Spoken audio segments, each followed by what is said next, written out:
Alright, yeah, welcome back to some more Magic Duels. This week we're going to be taking a look at another subscriber deck. This is a Jeskai Turbo Mill deck submitted to us by, and I apologise before I say this, Sindre Nygaard Sørensen? Something like that? I don't know. I butcher foreign names, I'm sorry. I'll leave your name up here. Anyway guys, let's look at the deck list and let's get straight in, shall we?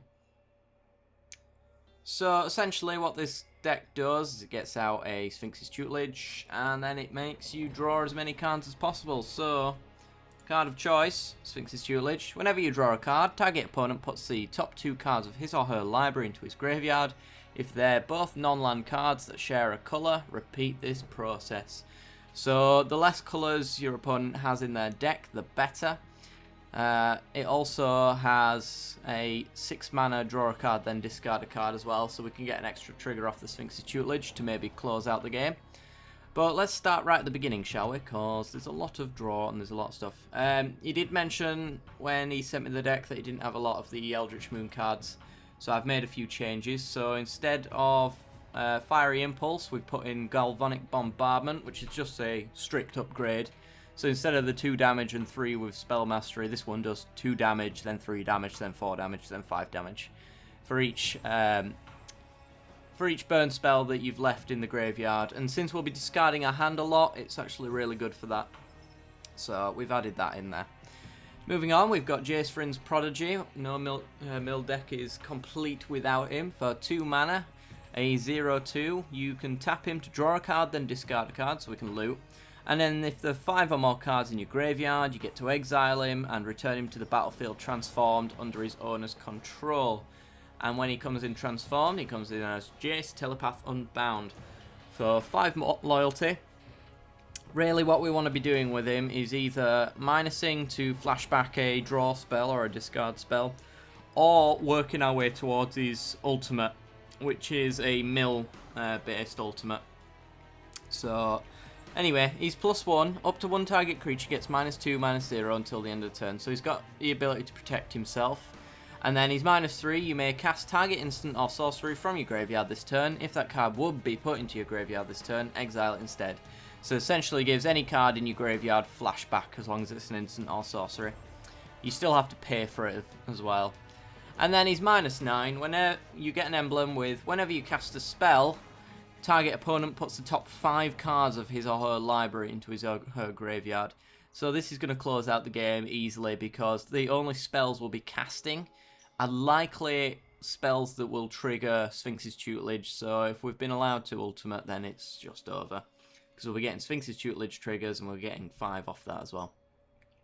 So the way this deck survives is through a removal suite like the Galvanic Bombardment, but also in white through Declaration in Stone. So for 1 and a white, exile target creature and all of the creatures its controller controls with the same name as that creature. That player investigates for each non-token creature exiled this way.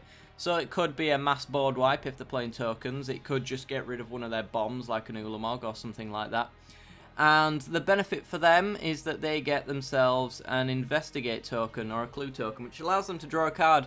But in a mill deck, that's not really a good idea for them, because we are trying to get their deck empty, so they're only helping us by drawing extra cards in a turn.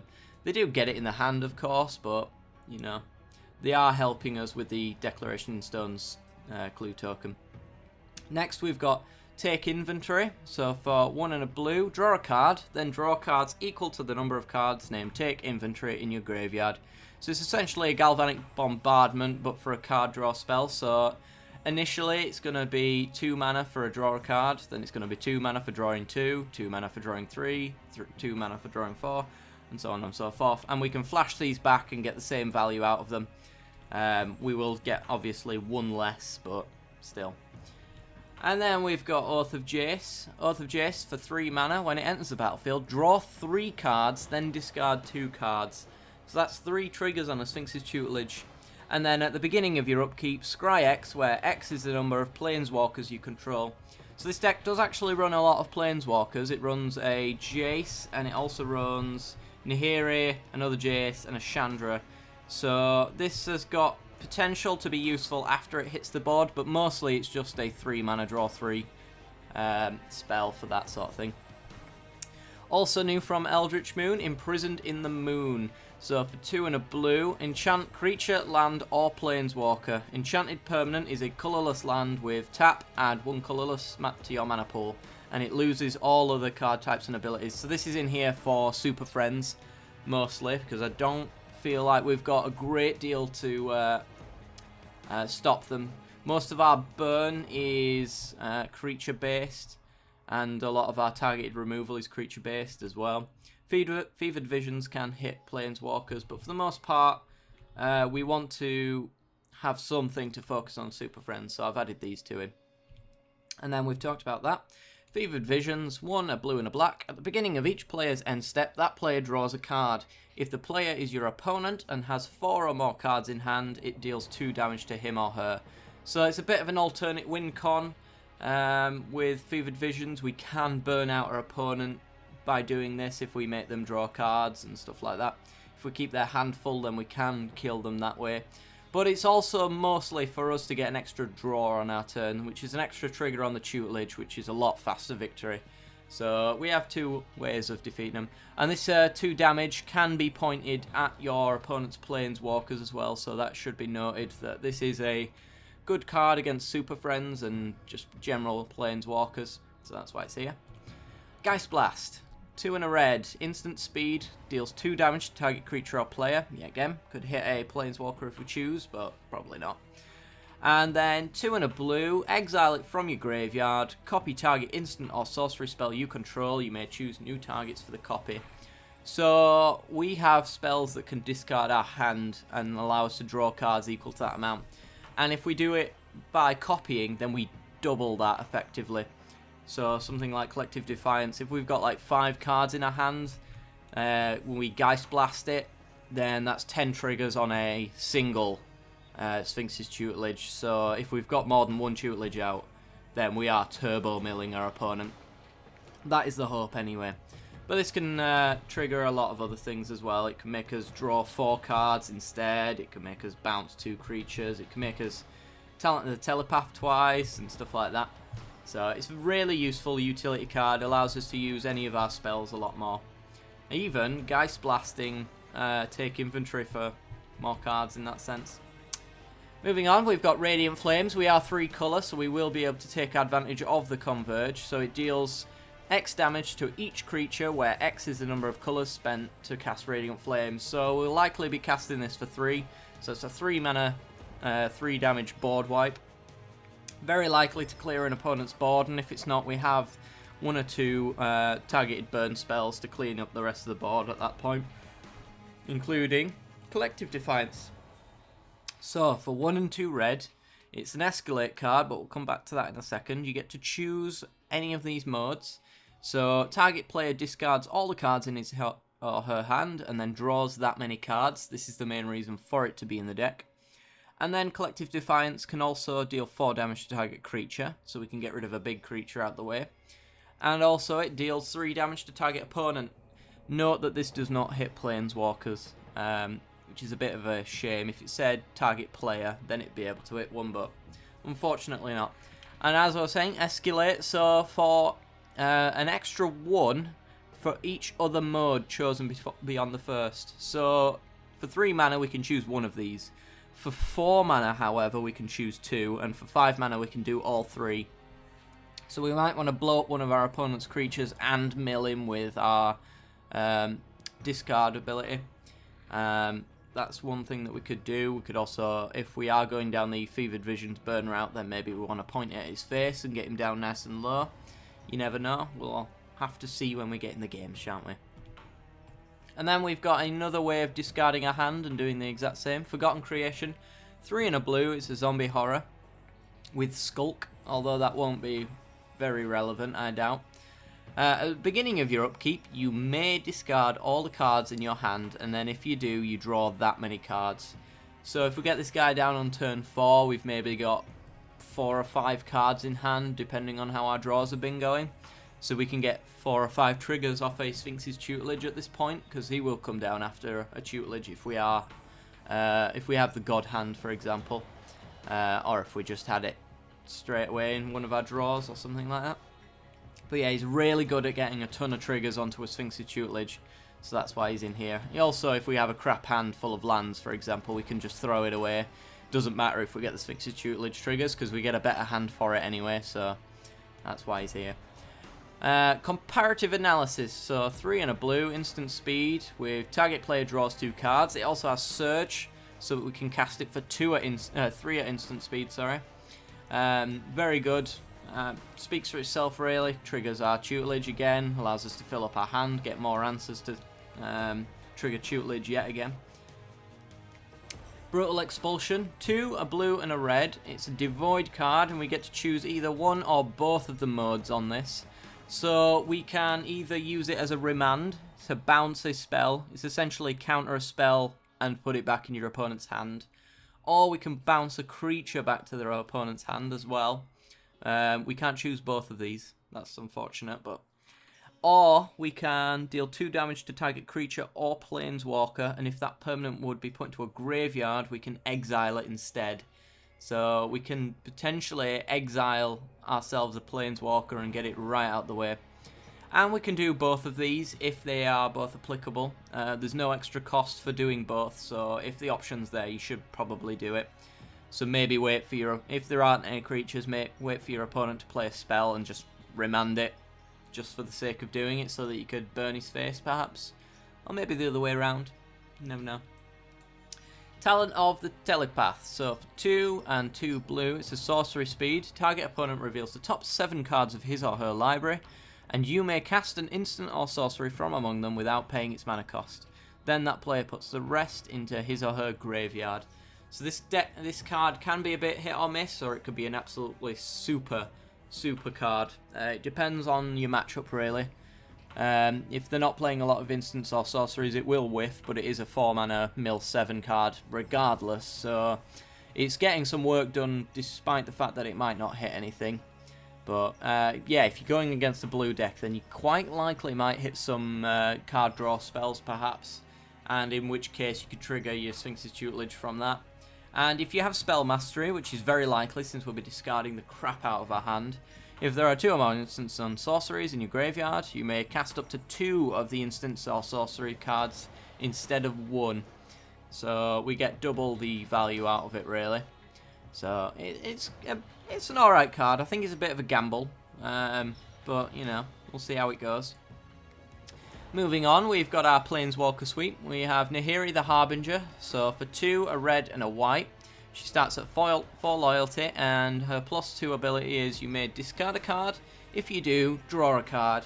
So we get to set up our hand, we get to trigger Sphinx's Tutelage, pretty much all we want. I think the main reason she might be in here, though, is for her -2 ability, so that she can exile target enchantment, tapped artifact, or tapped creature. So in a mirror match, we can get the advantage by killing their Sphinx's Tutelage. If they've just swung in with their big game-ending creature, we could play Nahiri and exile it. Or we could get rid of a tapped artifact. I can't think of an artifact right now, other than artifact creatures we want to do that with, but the option's there if we ever want to do it.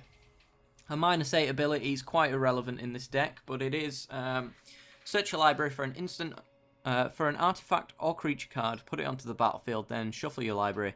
It gains haste. Return it to your hand at the beginning of your next end step.